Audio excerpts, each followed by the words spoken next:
The member for Pitrie. Well, thank you, Mr Speaker. My question is to the Minister for Resources, Energy and Northern Australia. Minister, as you are aware, the cost of energy is a significant issue for people in my electorate of Pitrie. Whether you run a restaurant or run a manufacturing business or run a household, these people would be interested to know, Minister, what is the government doing to help households and small businesses in Pitrie control their electricity and energy costs? The Minister for Resources and Northern Australia.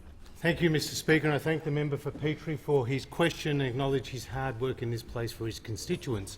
And he, like me, understands that this government has done everything possible to put downward pressure on electricity prices, unlike those opposite, who saw electricity prices increase by 80% over 5 years. And the way we brought electricity prices down in the past was through the good work of the member for Flinders, abolishing the carbon tax, which as a result saw that energy prices fell by the greatest amount on record. But electricity prices are a complex equation with a number of factors influencing it. And that's why this government is taking 3 particular steps to put downward pressure on electricity prices. Firstly, we're trying to empower customers. Secondly, we're putting in place the appropriate regulation for networks. And thirdly, we're trying to boost efficiency and productivity in electricity markets.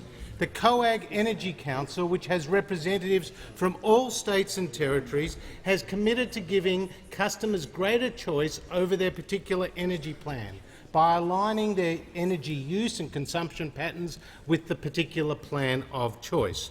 And the Australian Energy Market Commission says that this could reduce household electricity bills by more than $100 a year. COAG has also introduced new powers for the Australian Energy Regulator so they could properly scrutinise the network spending patterns so that customers don't pay any more than necessary. This is important because network spending comprises nearly 50% of household electricity bills, and again this measure could save around $100 a year for households. And third, in December of this year, I launched the National Energy Productivity Plan, December last year, which seeks to improve energy productivity and efficiency by 40% between now and 2030. And we're working on improved standards for vehicles, for buildings, for appliances to boost productivity and efficiency, and that is absolutely critical. Mr Speaker, the energy markets, the electricity markets in this country are in transition.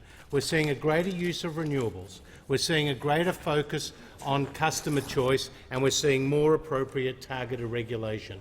And for the member for Pitrie, this is good news for his constituents in Margate, in Griffin, in Bracken Ridge, and for major local employers like Polyworld in Clontarf and also Premier Pet in Naringba.